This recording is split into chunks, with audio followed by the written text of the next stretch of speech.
What was the perception? What was it shaping? What went wrong? And then how did the ecosystem change the perception towards co-working? I think one or two things would have been better in the business, but there was 90% good stuff there. And even for a real estate company, you're doing a few things wrong. And then you're using fancy accounting terms like community adjusted EBITDA to make your books look good. So I'm glad that happened. I learned personally, running a 10 plus year journey together is very rare. Say, hey, can a startup be born in a small city also? So I'm grateful for that journey. If there was a situation where a bribe was being offered, what would you do? What is your value system? You want to build eco buildings? I want to build eco buildings. You're okay to bribe a government official? I'm not okay. We can't work together. Are you leaving the world better than how you found it?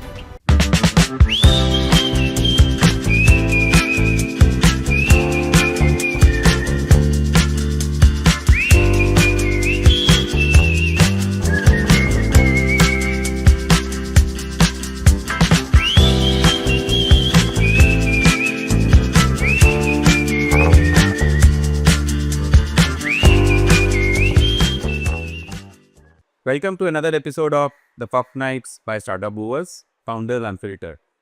We are in Goa and we are now recording 91 Mafia stories. 91, we've heard the reference already almost 4-5 times in our previous startups, founder journeys, where we talked about co-working, we talked about how co-working shaped their journeys. But it's now time to understand how co-working landed up in India, who were the minds behind it, and what kind of vibe it created in our ecosystem. So today we have with us Varun Chawla. Welcome to the FuF Night episode, Varun. So you are a serial startup founder, or I would say you are an ecosystem creator. You are not just creating startups, you are actually creating ecosystems. Before I go into an introduction, will it be right for me to say that you are father of 3 souls in India, Sahasya and Gauri? If you like, the first two is packed, the third one is your choice. Let's check out that. So Varun, before we deep dive into your professional journey or academic journey, what we've been doing in the episode is knowing the process. And we've always been highlighting this in the starting of the episode that 99.9% of the time when a candidate is sitting across for interview and you'd ask them to tell about themselves, they'll read out their resume which is already in the hand. But I think that's how founders are different. If you ask them, so Varun, will you tell us Varun thyself is, who's the self of Varun? I had reading a lot of spiritual books recently. So the answer is, there is no self. He is just one, universe, unity, oneness or God. Okay, I'll play our game for now. I will come into my personality self and I'll tell you the answer I think you are.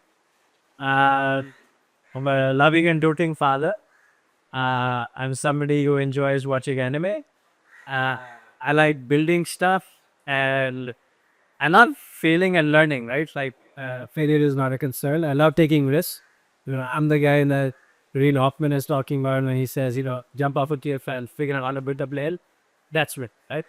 Love working with amazing people, building amazing things because, as they famously say, it's not about the destination, it's about the journey. And the journey is terrible if you're not being funny.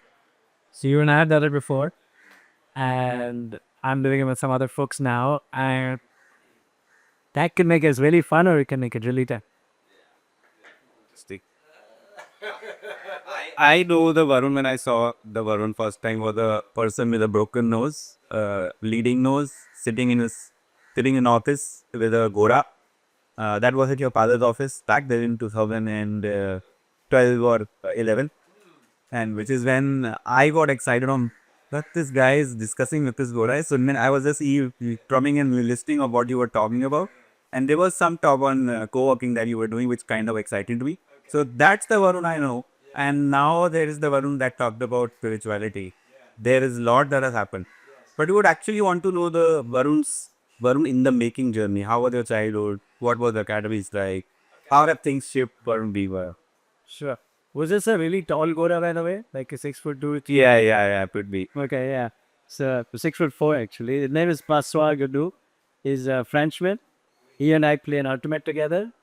And I'm guessing what you saw was an injury on the field, is my guess, but I go. Yeah, it was an injury through vertical. Yes. Yeah. even though it's supposed to be a non-contact sport. When you talk about that, I guess. Okay, we go back to the beginning. I was born in Hyderabad. Why Hyderabad? Because in those days, parents would have children wherever their parents were. So my mother's mother and father were in DHA outside of Hyderabad, and that's where I was born. Within a few months or they went to Saudi Arabia because my father, as was very popular in those days, went overseas to earn a decent filling. He was an accountant, a CA, and so he was in Saudi Arabia. So the next 5, 6 years I was there. And I get to Saket and Delhi, and that's really where I did my schooling. So age 5 to 18, very happened in Saket. No, 5 to, sorry, 11 happened in Saket. Went to school over there, learned how to swim over there, made my first few friends over there, probably made a few enemies. Don't think I had my first girlfriend over there. But definitely had a lot of fun. Played a lot of pitku, which was good. Uh, and ate a lot of cheese sandwiches and chips at the Saket Club where I learned how to swim. And at the age of 11, my parents decided to move to Nizamuddin, where my father inherited a home. So moved to Nizamuddin, we went from a 2 BHK, 3 BHK, I think 2 BHK. No, 3 BHK apartment to a house. So my mom built the house over with 1990 and 1991, and late 1991. Celebrated Dussehra or Diwan ki Jai, I think. And moved into this nice, peaceful colony. Facts. 400 homes, 62 blocks. Every house looks at a park. And you got Mayu's tomb, one of the most famous Mughal constructions, literally like 100 meters away, 120 meters away. Beautiful, beautiful colony. Great taste in Goa. So 1991 to 1999, I spent over there. Grew up, became a young adult, had my first girlfriend while I was over there. Probably had my first kiss when I was over there. Can't tell you more than that. Saudi Arabia. It does. My dad still lives there in that same house. And so whenever I go to Nizamuddin, whenever I go to Delhi, I live there, I stay with him and all of that. I don't go there enough. It's another story. Um, but yeah, until 99 was there, did my schooling at a school called Build3, studied science because that was the answer all Woody's liked like, beta bade okay kya karoge types. I would do science, then I would do engineering, and then I do MBA, and I'll be ready for the world. Every adult told me, check, check, check, 100 or 100, perfect, good plan, beta, keep doing. Never had to answer that question any other way until 1 year after graduating from Cornell, when I realized I didn't get my engineering degree. I got a applied economics and management degree, and that thing went off track, but in a beautiful way. So after school, went to the US, which is Al Capita. Undergrads going to US is not common in India. It was not there. My dad had gone overseas for his CA. My granddad had gone to Oxford to study English literature. So there was a culture of going overseas at correct time. So they're very supportive of going overseas because that's why dad could say, yeah, makes a man out of a boy. Make a lady or a woman out of a girl. So that would be something when I would say, and he was very supportive. He says, if you do all the effort, figure out the process, do all the exams, and you get accepted, then I figure out the way to go. It's like, how can you ask for a better deal? I took the deal. I applied in all the colleges. I got into Cornell as the best college. I got into a few others. That's the best one. And I was like, Ivy League and all of that. And cherry on top was my cousin, was also at Cornell 2 years my senior. So I said, Chal, it's comfortable, it's a good name, let's max at EP. So I went first as an electrical engineer. So you started as an engineer. For 3 semesters, I was an electrical. What? 3 semesters later of getting what? Major B plus type of grades. I'm like, I don't think I love this as much as I thought. And luckily in those colleges, you can change tracks for. So I changed. What did I change to? Applied economics and management. What I now like to call common sense. I got a degree in common sense and I went on to a fancy job. At least those days it was fancy. Good with sats. on career. Okay. Uh, For job. 2002, straight out of college, right after the dot-com bust. Rarely jobs were available. So I was happy to have a job, good paying job, and at a Fortune 50 company. Like, I'm grateful. Hmm.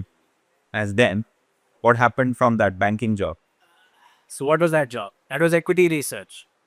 Equity research is what? Overpaid journalists that can do maths. So I did journalism and maths. Enjoyed it, learned a lot. Also learned about myself. I don't like just making money. The sale has come out finally. Okay, exactly. You got it. Yeah, you've been on this journey too.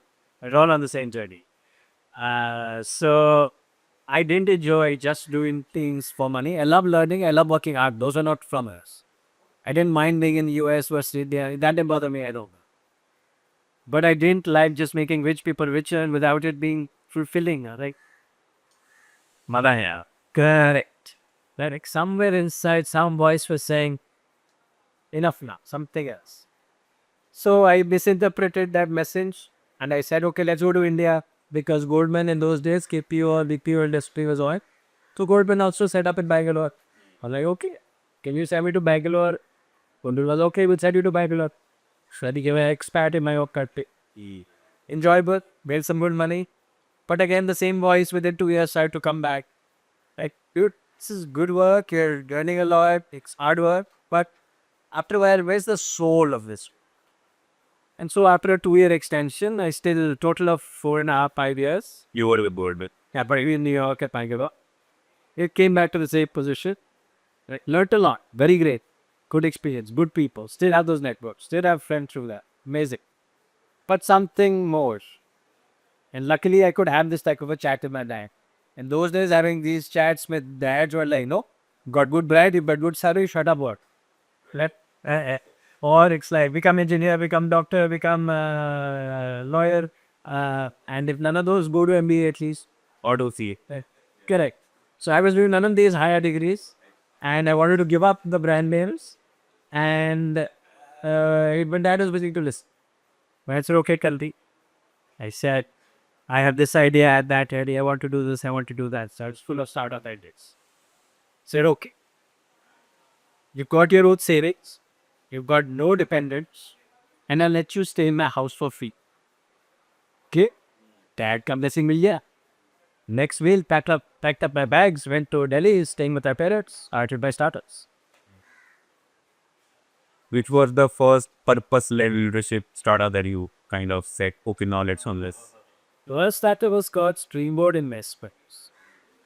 It was basically doing what I learned at Goldman Sachs, which is making financial valuation documents, forecasts, helping with strategy, all of this. I'm getting paid for this year. And my intention was to do this and get paid as a consultant. So I started, enjoyed also. Realized I needed a CA to help with some part of the work. I realized I needed a lawyer to help with some part of the work. So I found partners, I made a partnership. But finally, I think why I did carry on that work, because I realized every day if I wake up and I don't work that day, the business comes. I am the day-to-day Rhoda. I'm the operational guy. I make it happen. I think I wanted to build a business which was like an engine. Once you get it working, it keeps working. So that was my first running out of this one. And did 3, 4 other ones. I did a media technology business with the then CTO of NDTV. I did an Ango trading hedge fund business. I did a personal concierge business for non-resident Indians.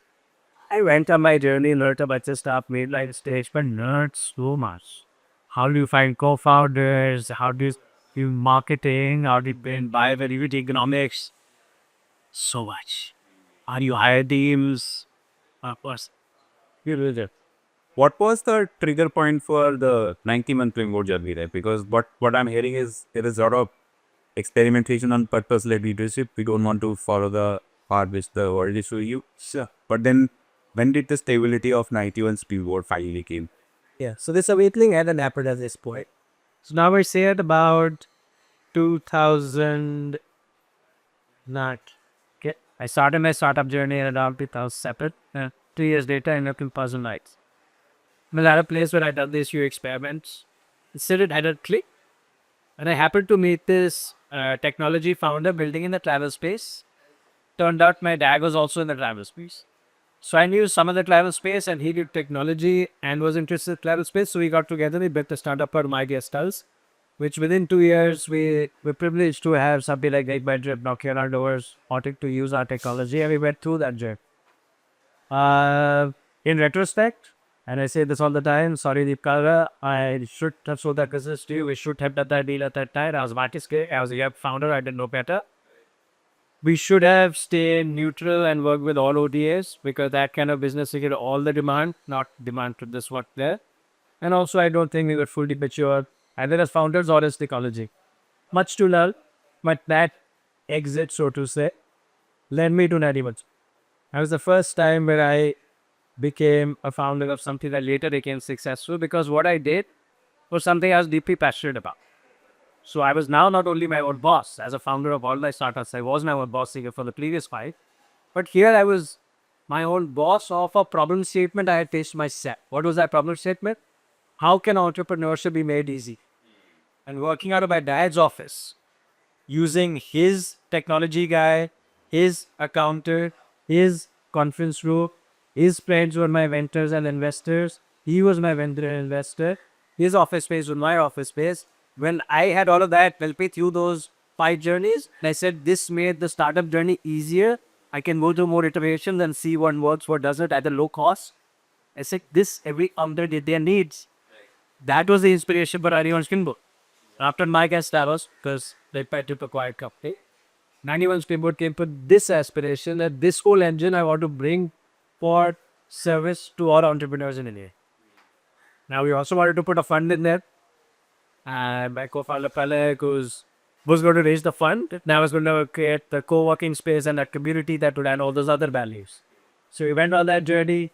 I rented from an uncle with a 1-year moratorium, a basement in one cooperator in Delhi, our first co-working location. We fitted it out without ACs in Delhi in our first co-working space. Within 9 months, it got full. Within 11 months, we had an offer from a gentleman in Gurgaon who had a fitted out office space to expand.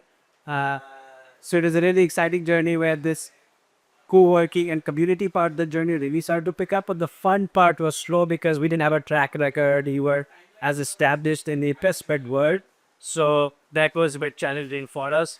And at some point, I think at 2 years in, I want to say roughly, I could be off, we were 2.5 years in, you realize, hey, the co-working and community part is working, but the fun part is not. So should we double down? And we all took a decision, we're going to double down. It was made easier by the fact that a family friend of ours, Mr. Deepak Sharma, co-founder of 91 Springboard, said, hey, I believe in you boys. I'm going to write you a mini dollar check. In 2015, when that happened, there was no looking back. Net book, book, book, book, book. So that was the foundation for, say, co-working revolution in India or setting up all those startup hubs. Because Right to say, sir. yeah, but there was no co-working till then. I think the word co-working never existed. Of course, there were managed office spaces. Yeah, leaguers used to be there. Yes. That was the only matching the idea. Yes. But for a founder like me who started off in 91's first space, I can't afford one seat of the years, but I can afford the community of 91. So that was a marriage. So Varun, you talked about the first fundraise, how Mr. Sharma came in as the, I would say, the mentor or the co-founder to run that co-working revolution forward.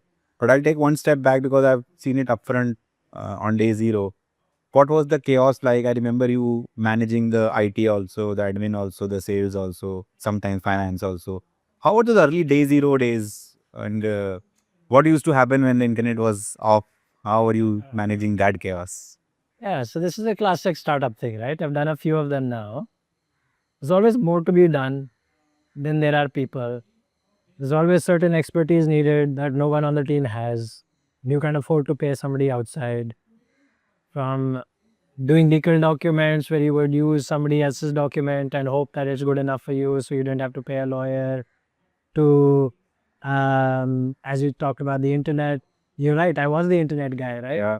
I would do the late night research, I would pick up something and then we'd install it and pray it would work. In this particular case, we had that one situation which is really fun and weird. Every day at around 12 o'clock, the internet would stop working. And you'd be like, what's it got to do with time? Time, yeah.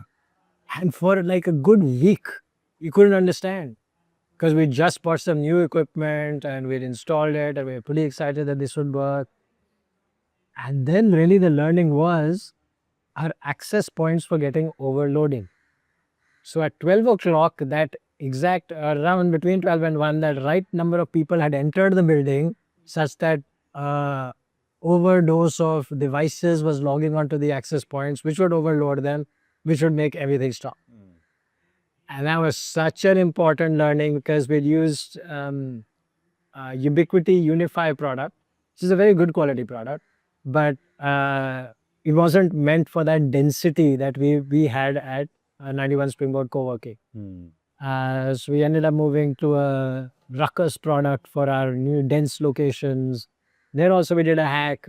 They weren't available in India. They were very expensive in India. We would buy them in the US and friends would bring two, three pieces and we do things that way, buy second hand and all that. So enough jugaad has been done, my friend. Yeah, legal documents, internet, people, of course, you always try to convince them to take less and promise them equity for the future. In this case, it might just work out, but in many startups, it doesn't work out. So there's a lot of jugaad that happens. I know I was part of the cleaning crew. We couldn't have a big professional cleaning crew. So I remember once a month or once every few weeks, all of us would just bring in mops and we would start cleaning. And I know I would clean the bathrooms even because you had to do it. Yeah. So yes, from salesperson to PN to housekeeper to digital marketer to IT technician to fundraiser, with everything.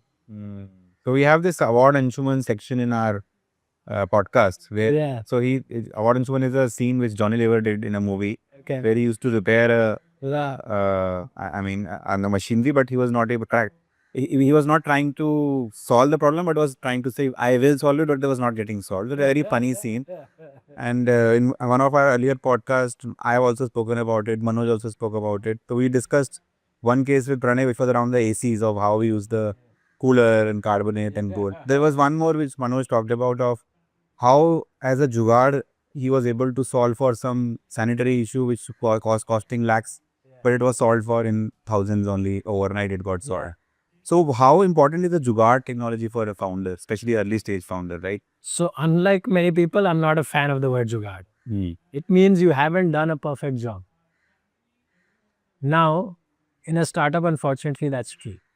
So long term, imperfection is not okay. But in the short run, if a problem statement is there and an urgent solution is required, can you do the best job in the least amount of time and with the least amount of resources? Then I think jugaad is okay if it's going to be a short-term thing. That internet I talked about was one of those. That air conditioning and the coolers we talked about, that's one of those. I don't remember the particular bathroom sanitation problem. I'm sure it was one of those. Because if you look at today's 91 Springboard, I don't think any of those solutions are still there. Yeah. We've done the perfect, pretty darn close to perfect versions and we've rolled them up. And that's how I think it should work long term. Short term, unfortunately, some jugaad happens, but it shouldn't be the status quo. I think the only thing you should be proud of is if there's a problem, I can quickly do a solution to it, but I shouldn't stick with it forever because it was a good jugaad. It wasn't a good long-term perfect solution.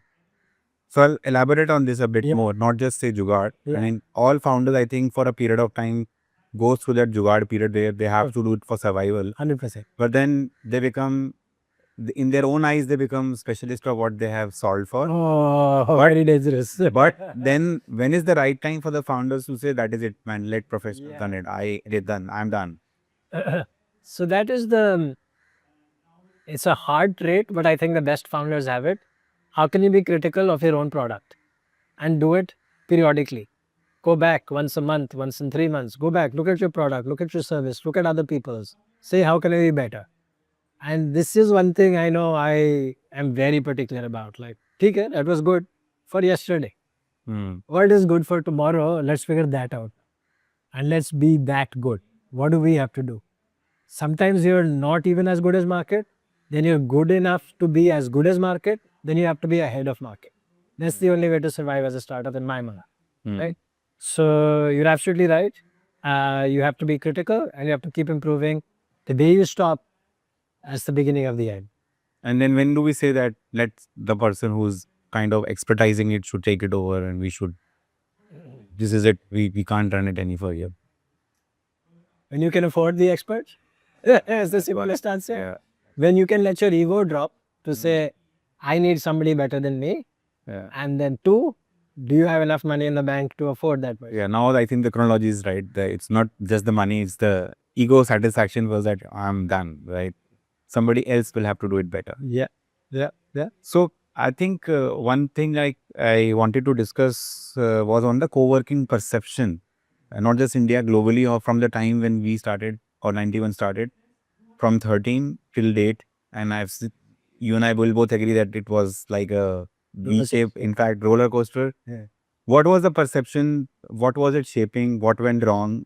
And then how did the ecosystem change the perception towards co-working? How does it became from a tech company to a brick and mortar and now is being accepted, right? The Adam Newman journey. A magician that could weave magical stories and get people to believe things that very few other people could. But okay, so my point of view, 2013, I told you when we started, the idea was how can you make starting startups easy, right? You can have an accountant close by. You could do networking just by going to your events area. You didn't have to worry about food. You only had to pay rent. You could probably find a mentor also. You could find customers also. All this happened just by paying rent.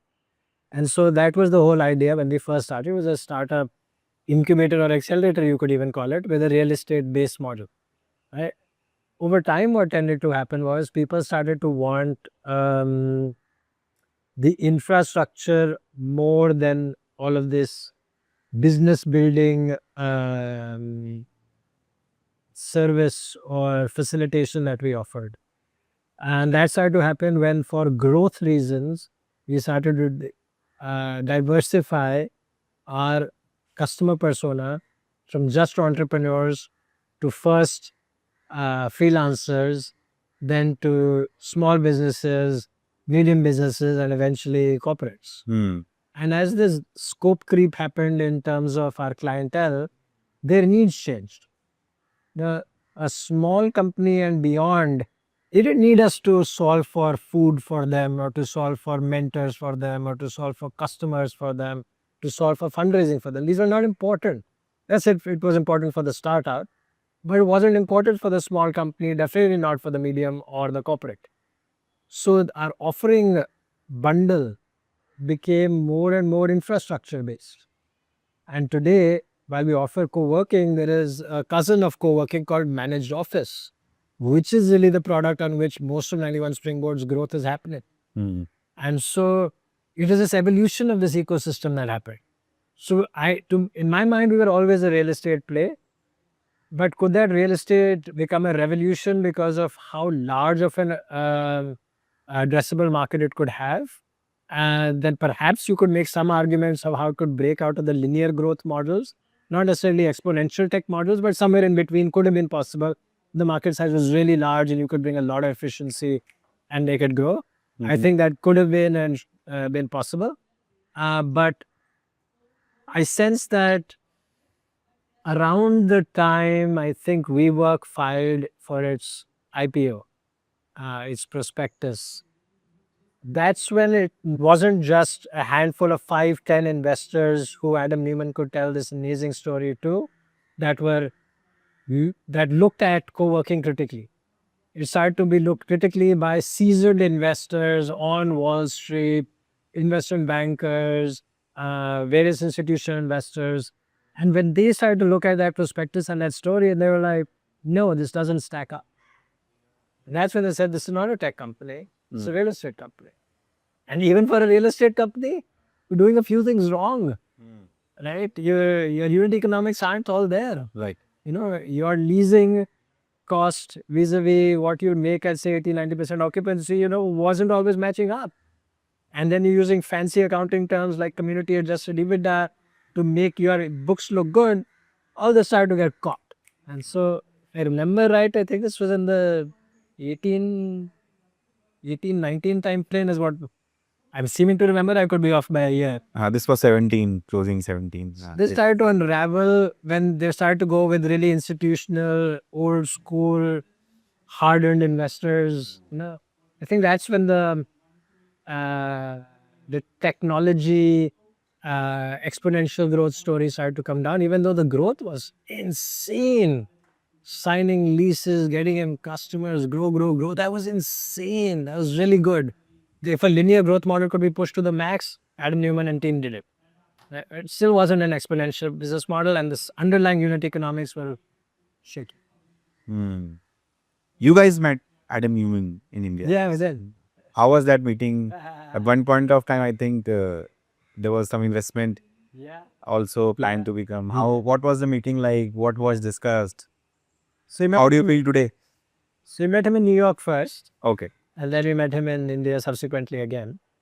It was an interesting conversation. The guy is incredibly smart and very passionate, and he got to where he did not because of luck. There was a lot of capability and skill over there. I think one or two things should have been better in the business, but there was 90% good stuff there. So I'm glad that happened. I learned personally. I think the industry went through a journey. We benefited from a short period of valuation upside also because of it. I think for Steve Jobs, they use this term, this reality distortion field. He could convince anybody about anything. Yeah. I think Adam Newman had some of that genetics also. He just had so much passion and energy, and he was good at words, and he could explain and excite and inspire in a lot of ways. And probably that was the first version of Steve Jobs too, right? Which didn't go as well. The second version of Steve Jobs did really well. First version didn't work. Maybe there'll be a second version of Adam Newman that'll do well. Yeah. With regards to our own interactions with him, he did offer to make an investment. He and we shook on a certain deal, but then his lawyers subsequently tried to change that deal, and it went on for a year, and it wasn't in good faith. So it didn't end up happening. If you ask me today, again, I learned from everything. I'm grateful for the experience.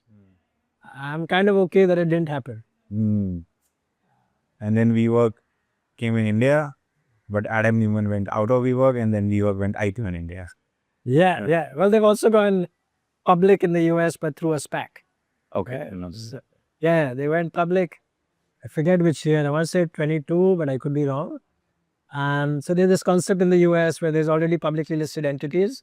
If a publicly listed entity acquires you, then by virtue of... Oh, yeah, correct. So that's the model they use. They went public. They filed for bankruptcy and went through a bankruptcy cycle where they redid some of their debt and I think renegotiated loans as well as leases and stuff like that. And I think they're a healthier company now. I haven't examined it closely, but it's getting better. Yeah. But it's not what Masa and Adam were trying to sell the world in 2015-16.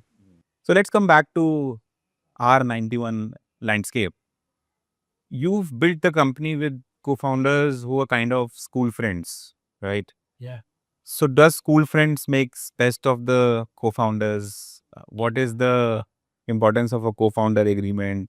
When things are right, they are right. What can go wrong and how do you solve for it? Okay. First, co-founder agreements. I think they're super important. It's just, it brings up any uncomfortable future conversations. Yeah.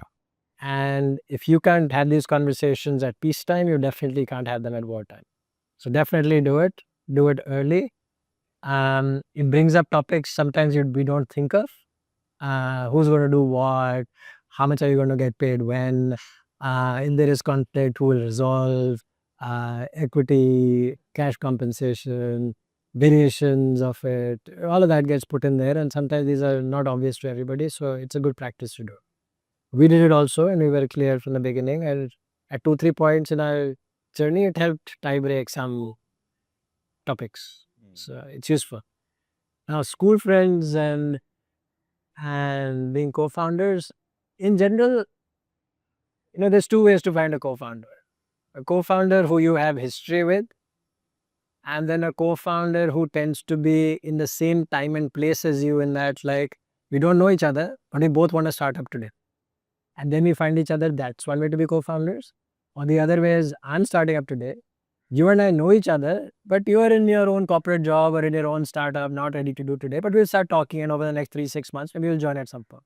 These are two types of co-founder. One brings you history and personal awareness, which leads to compatibility and good chemistry. And one makes sure that you both want the same thing today. So there's pros and cons of both.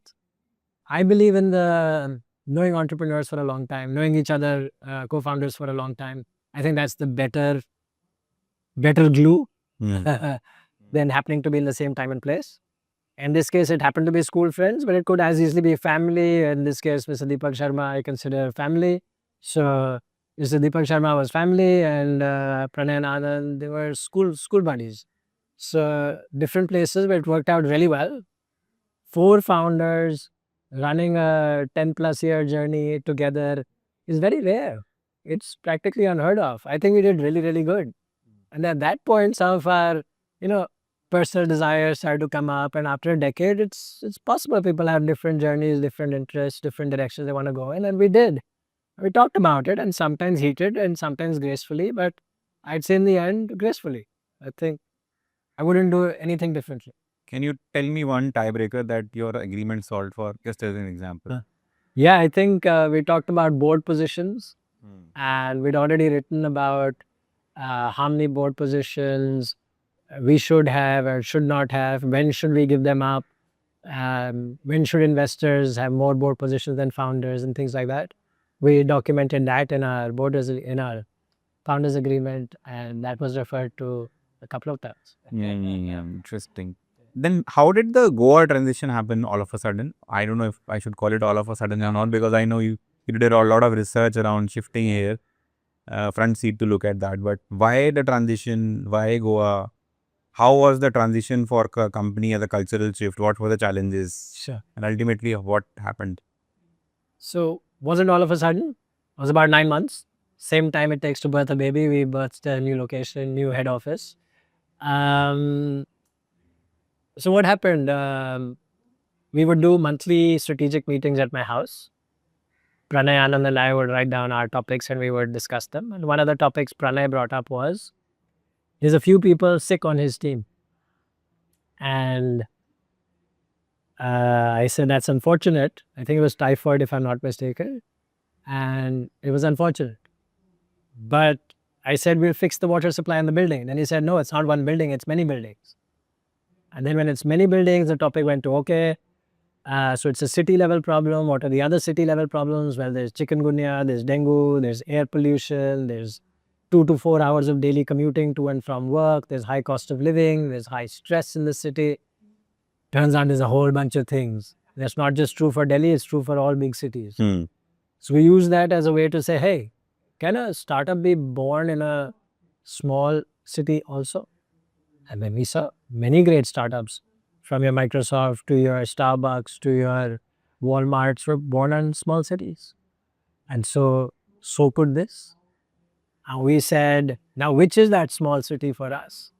And then I went on a mission. I took on the project internally. We did a bunch of research. I read a lot of reports which said which are the best places to live where business would also be possible.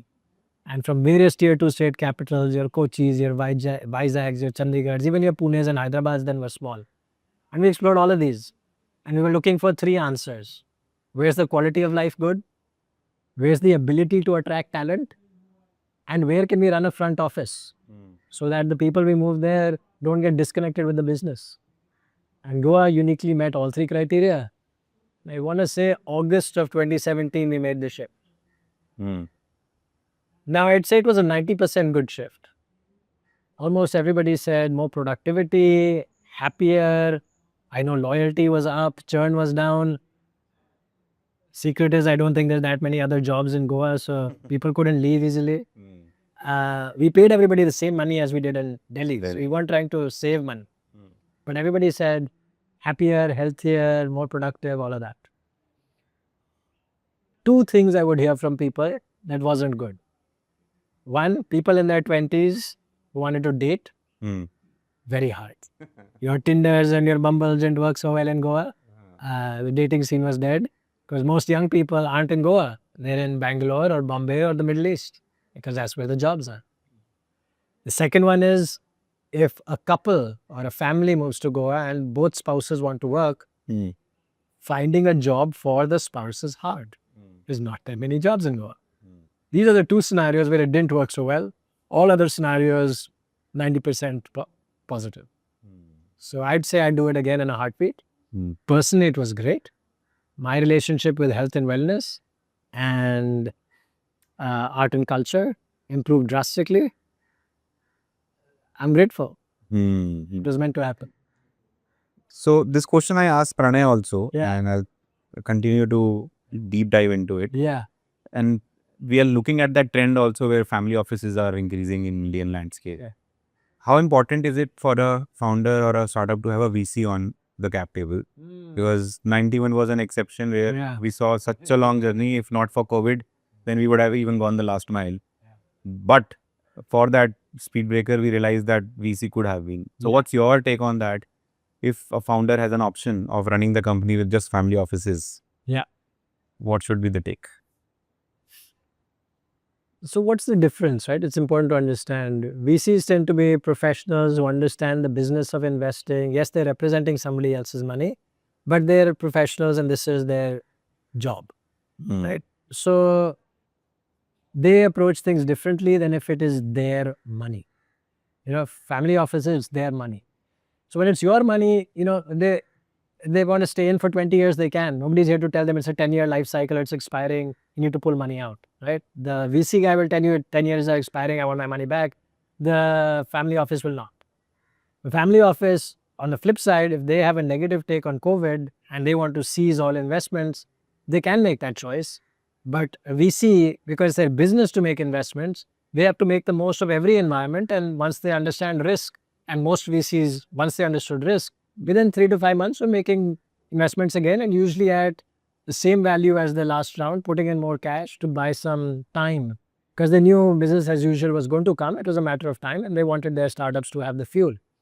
And so many startups, even in our space, who were the beneficiaries of VC capital, they grew through COVID.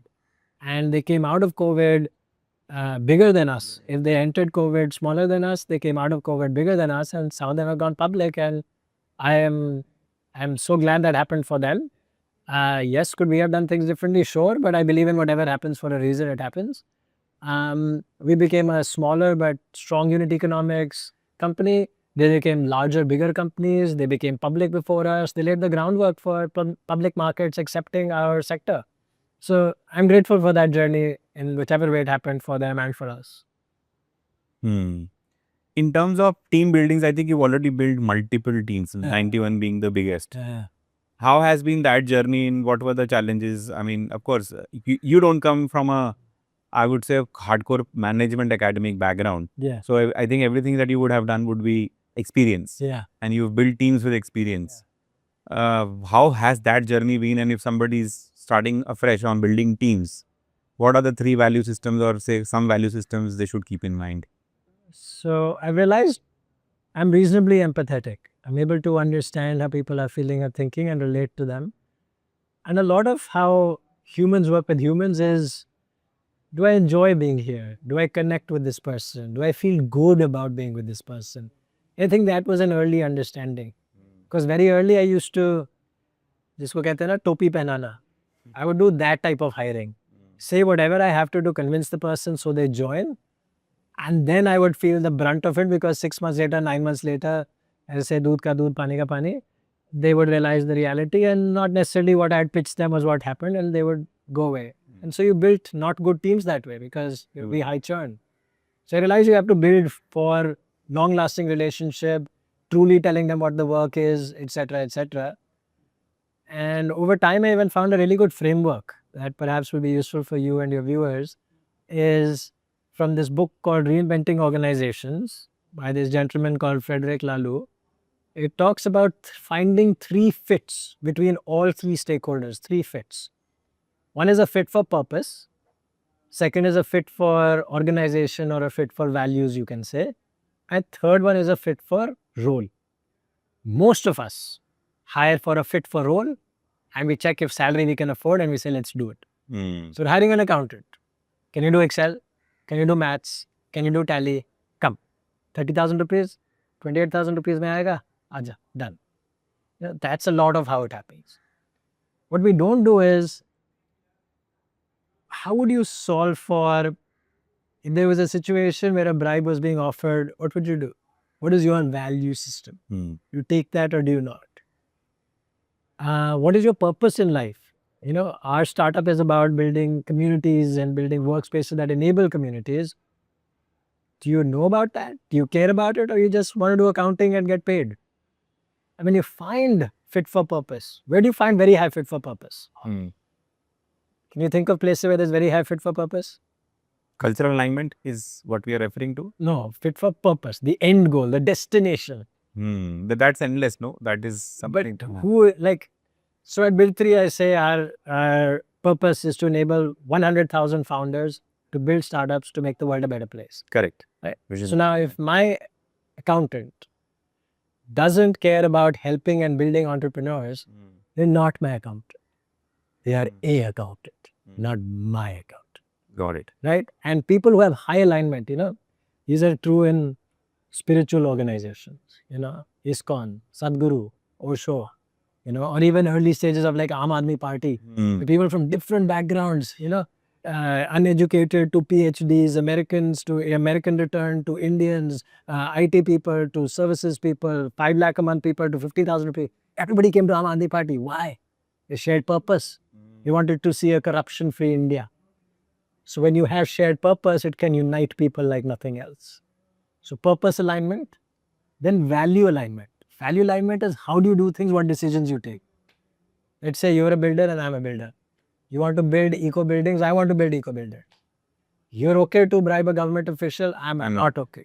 We can't work together. Our purpose is the same. Our values are different. Cannot work.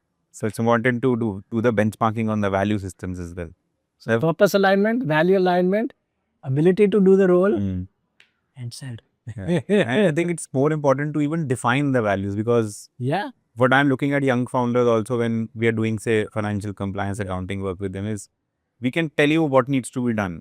But that value of why the governance should be in the place, that needs to be embedded, especially the young founders. Very rightly said. So you then shifted from 91 Springboard, you were in Goa, and then from a hardcore for-profit business, you're now into social enterprise and impact. How this shift came in, what propelled this shift, and what is Build3 and what is 3 in Build3? I believe the type of energy you put out is the type of energy that comes around you. So if you're this for-profit, money, money, money all the time, that's the energy you attract. So at 91 Springboard, that's the energy we attracted. That's the type of landlords we had. That's the type of customers we had. That's the type of investors we had. Right. That's the type of people we had. And when COVID happened, when you wanted empathy, love, understanding, patience, caring, you wanted some of these things, these were a little bit absent because we'd built a community just around money. And then I realized that, hey, I really wish I had a community that was a little bit more balanced, purpose and profit, as I say today. Right. That moment or that time, I think, confirmed to me how important this balance is. And from then on, everything I've done is with this balance. I think we all need money. Rent bharna hai, bachcho ko school bhejna hai, पेट भरना है, right? But we also need purpose. Otherwise, our heart is empty. Remember back to my Goldman Sachs days? Right. Our heart is empty. When difficult times will come, standing alone. That's why you should do it that way. And Build3, why the 3? It stands for building startups creatively, conscientiously, through communities. That's how we like to behave. So I asked ChatGPT on define the 3 in the Build3. It said mind, body, and earth. Yeah, and that's and this is, we're confusing AI very well. So the startups we like to support, they're building towards a better world. And we think a better world is when there is better minds, better bodies, and a better earth. So what can we do for human mental wellness? What can we do for better physical wellness? What can we do better for ecology? What can we do better for the planet? So we believe that there will be no dearth of unicorns, but the next wave is for greenicorns, founders who will build green and be highly valued. Do you feel that there is huge value proposition on this side as well? It's not just, I mean, there is money as well. Of course, there is purpose, but there is money also. Yes, and I think it's starting to happen. And there's lots of examples from Arvind Eye Care to Patagonia to even companies like Virgin by Sir Richard Branson. They're doing enough where it's not just all money, money, money. There is heart. There is sometimes a balance between, hey, I will forego profit, either in the long run or definitely in the short run to do what's right. I'm seeing this happening more and more. It's not a gimmick anymore. It works. Customers shop with their dollars. They tell us what they want with their rupees and dollars. And if they see a company is more ethical, they will choose the more ethical company over the unethical company if they have a choice. That's how customers vote. And it's happening every day. So true. Humanity is getting alive again. On that note, how do you define sustainability? Of course, there is ESG and all on compliance side that's happening. But let's break it down for a common founder to understand कि भाई sustainability क्या है, sustainable business क्या होता है, ESG guideline क्या है. Can we summarize in a 2-3 sentence and make it simpler? Okay. So the simplest ESG, which is environmental, social and governance is, are you leaving the world better than how you found it? That's the simplest thing I'd say. And the other thing we say is, are you building for purpose? And this I say is, if you're pitching to a room of 10 people, do 8 of them at the end of it say, thank you for doing this, the world is better because of what you're doing, then that is a purpose worth doing. And ESG compliance means the how of how you're building. You are not polluting the oceans, you are not polluting the air, you're not mistreating employees, you're not taking natural resources and making it to make yourself get rich. You're not doing that way. That's ESG. That's the how of how you build. SDG is Sustainable Development Goals. This is the direction in which you're building. And this is that when a room of 10 people sit and hear your pitch and say, the world is better because of what you're doing. Thank you. That's typically when you're SDG aligned. So that is what SDG and ESG means. And if you incorporate both, I believe you're building a sustainable business. When you're leaving the world a little bit better than when you found it, when you're sustainable. And it does include financial sustainability also. Otherwise, you're an NGO or a not-for-profit. And that can be troublesome too. And how does Build3, I'm just deep diving on this idea of how Build3 Accelerator works. Yeah. How does Build3 help such founders? What are the programs like? How do you find the green ones? How do you eradicate the red ones? So entering our accelerator program, anybody with, we say capability, commitment, and compatibility to Build3's values can come. And once they're here, we talk a lot about SDG and ESG and how to build purposefully and with heart. And we do a lot of that. Now, some founders adopt it and some don't. And that's okay. We said this was our college or our education. So entering the accelerator program, everybody's welcome, right? You can have people who finally don't adopt these values. It's okay. But at the end of the program, we fund certain startups. The ones we fund have to be purpose and profit. And we have to feel strongly that they're doing that. So the money only goes in those ones. But you can attend our program if you're anybody. And hopefully through the program, we've convinced you and brought you a little bit over to our side. Maybe 1%. A journey starts somewhere, right? Somewhere you hear something or see something and it starts a thread and the journey of change begins, right? It happened to all of us someplace, right? I mean, of course, building a business is I also feel it's not a fast-paced game. It has to be a very slow and steady, purpose-driven game. It takes time. Businesses are not built in 2-3 years. No. But this side is even, I would say, where patient capital is needed, right? Sure. How do you bridge that gap? Because there is the other side where there's VC side of raising the rounds, raising the valuation, getting the exit. And now there is this ESG matrix side where it has to be very patient capital. Yeah. How that balance will be brought into the ecosystem? I remember when the American ecosystem had tons of capital for startups. There was a lacuna in India. Long this time, it was very hard to get your first check. There were no angel networks, all this. The early 2000s, even the early 2010s had this, right? But things gradually changed. There was an awareness. There are people at the forefront. For this revolution, I'd like to say we are people at the forefront. And change is slow, but it's happening. I can tell you 100% it's happening. You know, 5 years ago, I was the one of the rare ones waving this flag. And today I'm hearing almost everybody has heard of the terms, they might not be practicing it. And 5 years from now, they'll not only have heard it, they'll have to practice it either because of social pressure or it's the only way to exist with a clear heart and mind. Or maybe even the policies can be so strong that they won't even allow it otherwise, right? We're already starting to have some of those things, right? So I believe, yes, it's new. It will be a little bit slow. There is a period of pain, but the people who can persevere through this period of pain will benefit.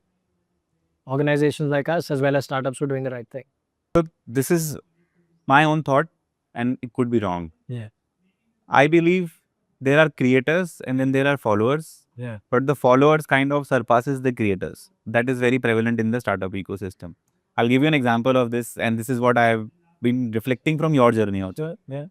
You kind of, like you said, you jump, you figure out how to create the parachute and all, and then somebody else knows how the parachute is made, Yeah. and then they kind of jump into that journey. Yeah. It happened with co-working. Sure.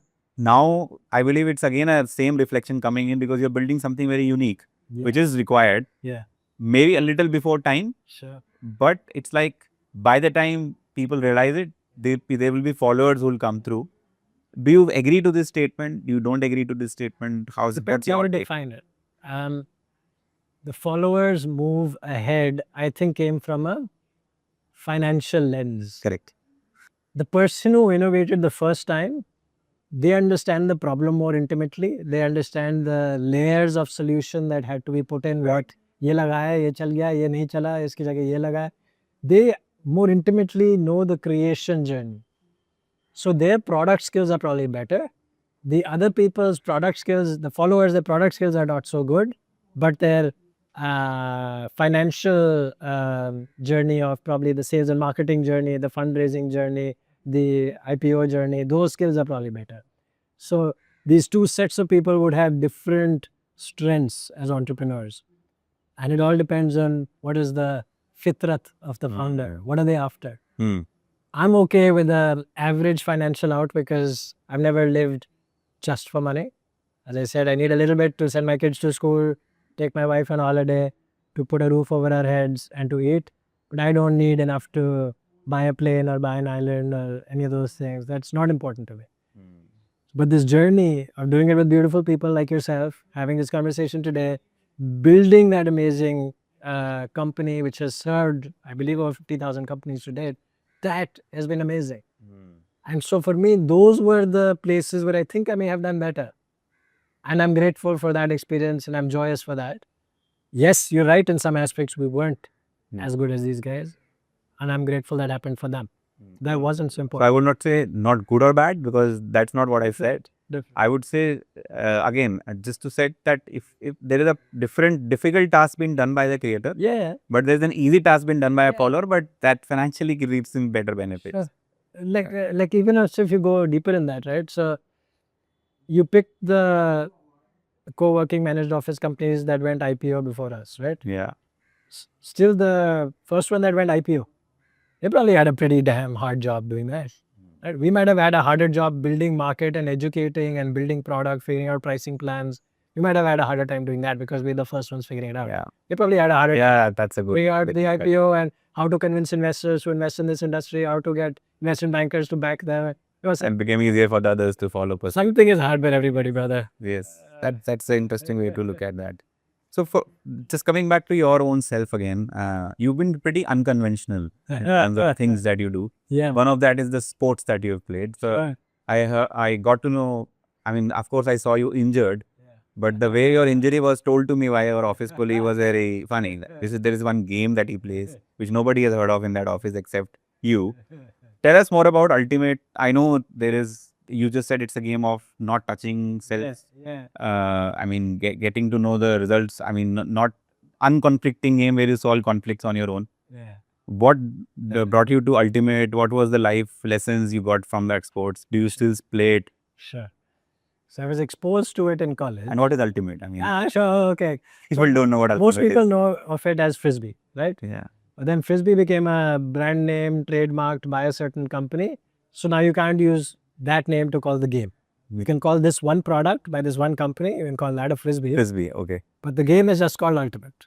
Okay, that's the sport. And sometimes you can use a frisbee to play it, or you can use ultimate discs. Okay. And they look similar. Oh, I was not aware of that. Okay. Yeah. So that's why we don't call it frisbee anymore. It was called frisbee at one point. Now it's just called ulta. I was exposed to it in college. US. Yeah. Okay. What really drew me to it was things you said. It's self-officiated. No referee. Right. Nobody to tell you who's right, who's wrong. If you think something happened and I think something happened, we have to talk about it. Right. Both have to explain the rule we think that is in play today, state the facts, and then come to a decision. And when we two do, then the rest of the game carries on. Otherwise, the game is paused. Self-officiation. How does that teaches you conflict resolution, awareness of rules, many things, right? Awareness of the situation and the facts of the situation and not misrepresenting them, all of that. Then it's a mixed sport. One of the very rare sports that men and women play together. It's a mixed sport, right? It has male and female versions also, but the most popular version, especially the version I played and that's played in India most often, is the mixed version. That's also amazing, right?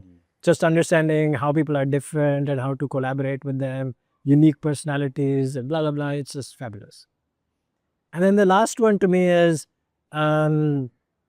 it is a no contact sport, which is quite rare in team sport, from full contact, mixed martial arts to even sports like football, where there's quite a bit of contact. Right. This is no contact. You have to play in a way where you're catching and throwing without ever touching the other person. But so from an analyst to an alchemist is what I feel for you now, because when I first came in touch, there was supposed to be a Chodu fund and a Badu fund. Then it went into co-working. Yeah. Now in 2025, it again feels like it's fund. It has to be a fund again. So you believe that you have had that kind of I'm talking about the actual alchemist journey of that book. And you kind of figured out, oh yes, now I know how the fund will work. So it's an ecosystem, right? Could that solution have just been a phone and a taxi? Could have been. But the app and the taxi was better. The app and the taxi with pre-negotiated rates with the taxi was even better. So it's all these layers that make the whole solution work, which is just one aspect of it.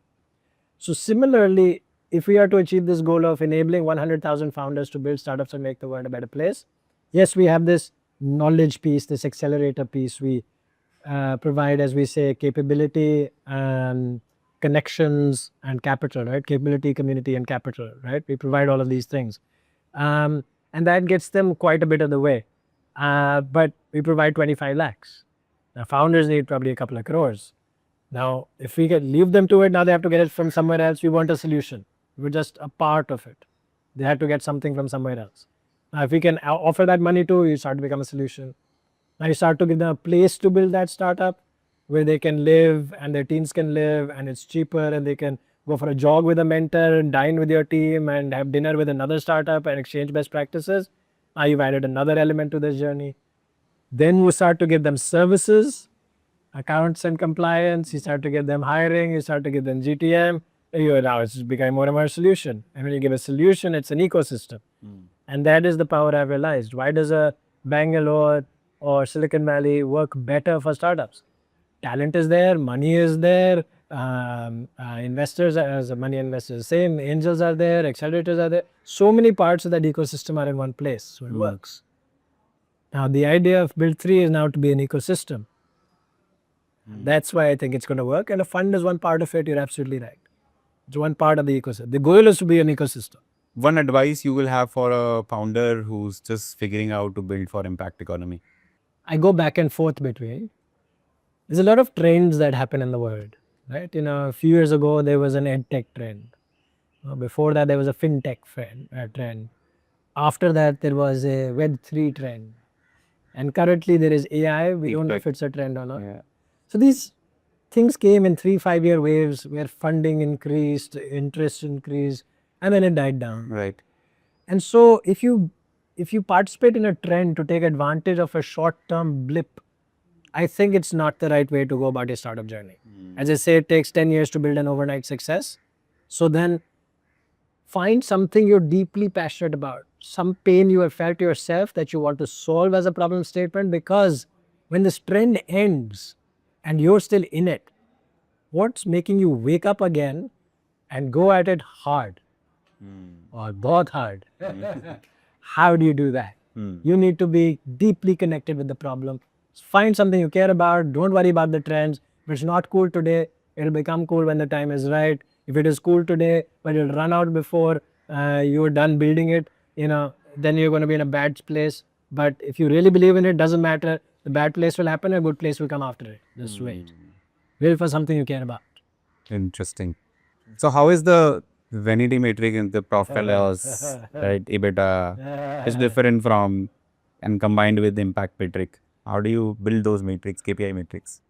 Well, the classic vanity metrics are, web views or queries or things like that.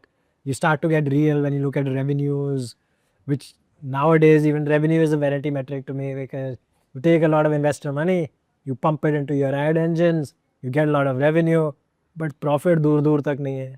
It's just not possible or it's not happening for you. Profit is the final real metric. And profit at all costs is not the real metric. I'm saying profit and purpose. So I would say, I would measure two things at the end. Early in the business, I'd make sure I have positive unit economics. Late in the business, I would look at positive profitability. On the financial side, these are the two things I would look. Early, unit economics. Later, profit. That's it. And on the purpose side, why did I start this business? What change in the world did I want to bring? If Build3 says we want to enable 100,000 founders to build startups to make the world a better place, then that is my purpose metric. And I'm going to track that. How many startups did I have today? How many founders did I have tomorrow? How many founders did I have day after? And every day, one more, two more, three more. That's my journey to 100,000. These are the two metrics. One financial metric, one purpose metric. Simplest way. Do that every day. Keep it as your MIS. Look at it as whenever you look at financial, look at this.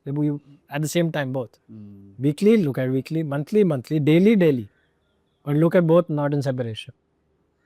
Yeah, even from say the way we provide the services from compliance standpoint, ESG audit is there in India now, but the threshold of it kind of keeps the majority of the country outside. For now. Yeah, but I think over a period of time, it will become a part of daily life. I agree. Yes. It's better people start on their own before being forced to through Yes. compliance. Yeah.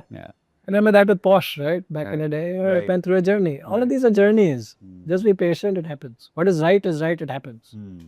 So I'll little deep dive again because the founder journeys matter. Is Varun happy today, and what's your definition of success that makes you happy? So I like Naval Ravikant's explanation of this. I don't think it's a goal or journey to be happy. I think it's a goal or journey to be peaceful. And the only person that decides if you are peaceful is you. Anything going on outside is a stimuli that your sensors are absorbing. You can get triggered by it, you can be chill. And that's your call. Find internal peace, find internal motive and passion, and build. That's it. You will live a happy life, you will die a happy man. That's it. That's the human journey. Yeah, because being on the founder side and being around so many founders, there are two kind of journeys I am looking at, which you have rightly pointed out. One is which is on linear path of going along with the valuations, right? Happier with the higher valuation. The other is who's in between, realize that kya ho raha hai? Let's just go on the right side of it. This is not going in the right direction. So it's pretty interesting story panning out in the Indian startup founder ecosystem also, where there is reality being checked, and then there is the who's running after the race and still realizing, oh, at the end of it. I was talking to somebody yesterday who was also a little bit on spiritual side. I'll come to it in your case also. He got a call from somebody in front of me, from somebody from Jaipur connected to Middle East. And the question there was that the fellow has a net worth of about 1 lakh crores in INR terms. And the question that was thrown on the conference call was, yeah, kuch samajh nahi aa raha kya kare. A Desi family, and these were the words that were said over the call. Kuch samajh nahi aa raha kya kare. A family which has 1 lakh crores is saying, kuch samajh nahi aa raha kya kare. So what was your trigger point on, because I know a spoiled brat Varun when I saw first, and then there is a spiritual Varun that I see today. What was triggers that kind of pulled you towards the spiritual side? Any specific incident One I briefly talked about, one I haven't yet. So on the health side, by 2020, I had hiatus hernia, hypothyroidism, fatty liver, arthritis, and asthma. Altogether. All of them. I had just ignored my health so long. I'm like, I'm young. I'm made of magic and pixie dust. I can keep going. I don't have to sleep. I can travel 100 flights a year.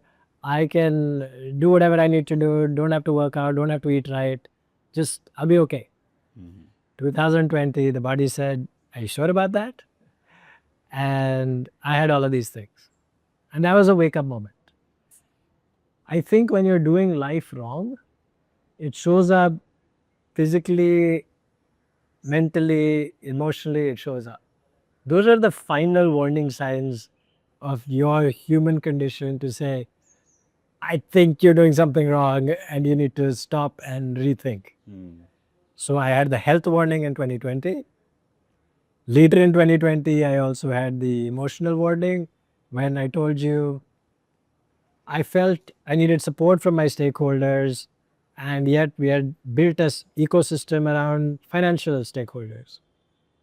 And when we needed people to be more empathetic, more loving, more kind, more generous, more patient, paisa, paisa, paisa. And so that created tremendous pain for me. I'm like, दिख नहीं रहा, समझ नहीं आ रहा, लोग यहाँ मर रहे हैं, ये हो रहा है और तुम पैसा पैसा पैसा कर रहे हो. And that created so much pain in me. I said, I can't live this life. I can't be around these people. I can't be in this situation. This is not how life is. It created like pain in me. I was grieving. I was sad. I was hurting. There was, you know, when it's not a physical pain, but it hurts inside. Yeah. Yeah. Almost like, you know, like a breakup is one type of pain, like a girl or boy you really love. The void. You have a really big pain. Yeah. This was that human level pain I was having. And this I've learned is the language of humanity, of our human condition that tells us, you're doing something wrong, please reflect, please make some changes. And so these were warning signals. These, even to today, they happen at small levels and small things I do. ये भाई तुमने ठीक नहीं किया, ये गलत है. You don't sleep happy. No, you wake up and then, why didn't I sleep well? Did something wrong yesterday, no? What did I do yesterday? Oh, this was a bad decision. This was very selfish of me. I was unkind to this person. Call up that person. I say sorry. I see if I can reverse anything. And then I sleep easy. Very intense. Let's make it a little fun. I have one last question, but before that, we'll do a small rapid fire. I'll need the shortest of the answers from you. Okay. Your most mindful daily habit Waking up at 5:30. every day. Yes. And doing yoga and meditation after that. Craziest pitch you have ever heard. When they think on just an idea, they're going to raise millions of dollars. I think that is crazy to me. I still don't get it how people think like, पर ये तो होता है ना, like Kunal Shah race कर रहा है ना, या कोई और रेस कर रहा है, भाई उसने कुछ बनाया भी है इसलिए वो रेस कर रहा है, तुमने कुछ नहीं बनाया. Just on an idea, people think they can raise millions. No, that's crazy to me. Still happens. What one belief that changed everything for you? One belief. You can build for purpose and profit, and it does not mean a trade-off between building something profitable and something valuable. If you could teach one course to all founders, what would it be? Connect with your inner self to understand what really brings you joy, because startup is going to be a 10-20 year journey. If you start building in a direction that doesn't bring you joy, you will run out of juice and motivation sooner rather than later. One last one. Finish this line. Yes. Building startup is like? Magic carpet ride. Interesting, very interesting. So I've kept this last one for myself because, and I think I'm those lucky ones that I've worked very closely with you or your father also. A lot to learn from him as well.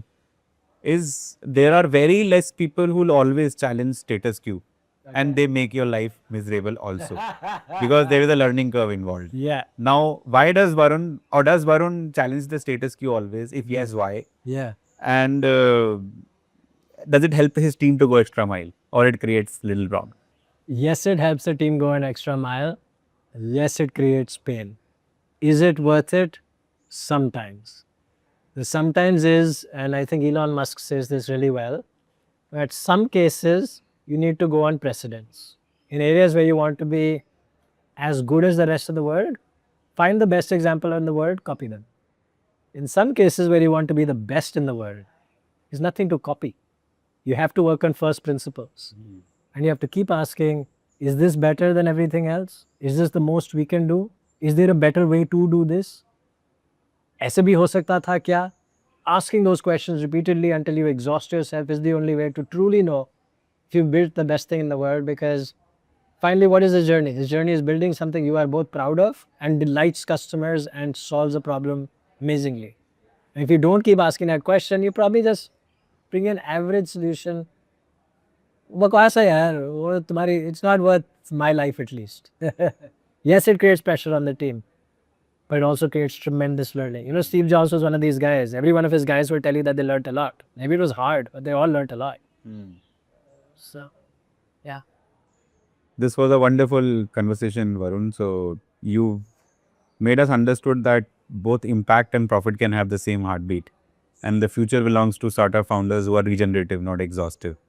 So if you are building an impactful startup, reach out to Build3, co-create with them, the best of the mentors, Navy investors as well. So thank you, Varun. It was again very nice to know you. Thank you, brother. Always fun. Thank you.